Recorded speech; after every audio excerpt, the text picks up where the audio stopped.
आपके भरोसे बनाया।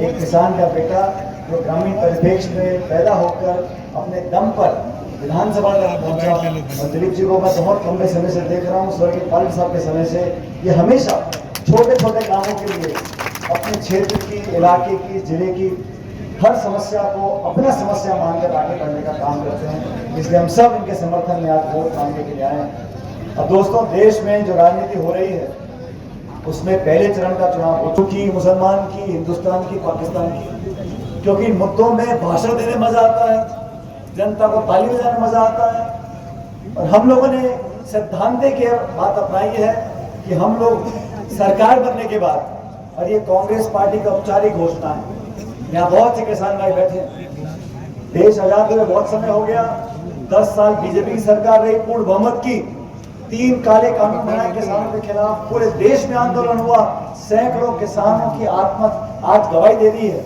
जो मर गए बेचारे हमारे किसान भाई, उनके खिलाफ 3 काले कानून बनाए। बीजेपी चाहती थी कि देश में मंडियों को समाप्त कर दो। देश में बदलाव का माहौल है।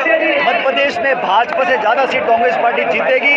दिलीप जी को यहाँ पार्टी ने उम्मीदवार बनाया है, भारी मतों से जीतकर सांसद जाएंगे। जो राजेश पायलट जी का, मैं तो छोटा था पर सुनते थे कि राजनीतिक दलों से ऊपर लोग उनका सम्मान करते हैं, सही है कि गलत? तो जैसा उनका व्यक्तित्व है वैसा ही सचिन भैया का है। कोई भी पार्टी के नेता हो तो हमें कहते हैं यार देखो यार सचिन, जीतू भैया, मेरे को भी कई कहते हैं यार तुम्हारी कार्यशैली अच्छी है, बहादुर हो, लड़ते रहते हो, पर सचिन पायलट जैसे बनो। तो मेरे को भी होता है कि यार अब चश्मा तो लगा नहीं सकता हूँ मैं, बाकी तो सचिन भैया के लिए जोरदार तालियों से स्वागत करो। सरपंच, पार्षद, विधायक और सांसद चुनते रहे, उसका चुनाव है। याद रखो आप सब, ये नरेंद्र मोदी जी 75 साल अमृत महोत्सव, इसमें बातें क्या हो रही है? संविधान बचाने की, लोकतंत्र बचाने की, और नरेंद्र मोदी जी को देश का ग्लोबल इंडिया, देश के प्रधानमंत्री को ग्लोबल नेता बनना है।